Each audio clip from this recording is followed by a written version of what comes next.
அனைவருக்கும் வணக்கம்.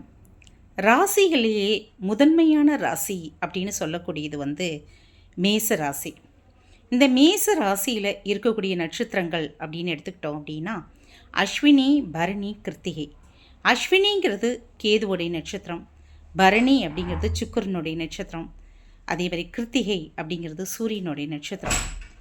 இந்த நட்சத்திரத்தில் பிறந்திருக்கக்கூடியவர்கள், இந்த ராசியில் பிறந்திருக்கக்கூடியவர்கள் எப்படி இருப்பாங்க அப்படின்னு ஒரு வரியில் சொல்லலாம் அப்படின்னு சொல்லிட்டு, எதிலும் துணிச்சலான ஆற்றல் இருக்கக்கூடியவர்கள். ஒரு அரசனாக இருந்தாலும் தளபதி தானே முதன்மையானவராக இருப்பார். அப்படிங்கிறப்ப போர் தளபதி அப்படின்னு சொல்கிறதுல நிகர் வேறு எதுவும் இல்லை. ஒரு குடும்ப பாரத்தை ஒரு வீட்டில் மேசராசிக்காரர்கள் இருந்தாங்க அப்படின்னா அவர்கள் தான் அந்த குடும்பத்தை வழிநடத்தக்கூடியவர்களாக இருப்பாங்க. அந்த குடும்பத்தோட நல்லது கெட்டது எல்லாத்தையும் தனக்குள்ளேயே போட்டு அந்த குடும்ப பாரத்தை சுமக்கக்கூடியவர்கள் அப்படின்னா அது மேசராசிக்காரர்கள் தான். என்ன சற்று முன்கோபம் கொஞ்சம் அதிகமாக இருக்கும், ஆனால் எதையும் திட்டமிட்டு செயல்படக்கூடியவர்களாக இருப்பாங்க. இவர்களை மிஞ்சறது ஆளே இல்லைங்க. நல்ல கடின உழைப்பாளி, நல்ல சிறப்பாக செயல்படக்கூடியவர்கள்.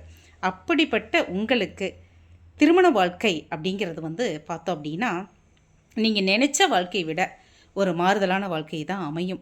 ஓகேங்களா? கொஞ்சம் அட்ஜஸ்ட் பண்ணி போகணும், அவ்வளோதான் வாழ்க்கை.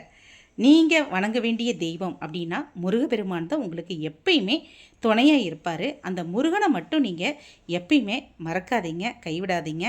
எப்பயுமே அவரையே கைப்பிடிச்சிக்கோங்க, அவரையே சரணாகதி அடைங்க. உங்களுக்கு முருகன் என்றைக்கும் துணை இருப்பார்.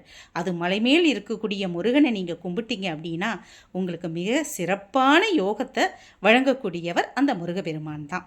அதனால் மேசராசிக்காரர்கள் எந்த நாளும் இனிய நாளாக அமைய வாழ்த்துக்கள்.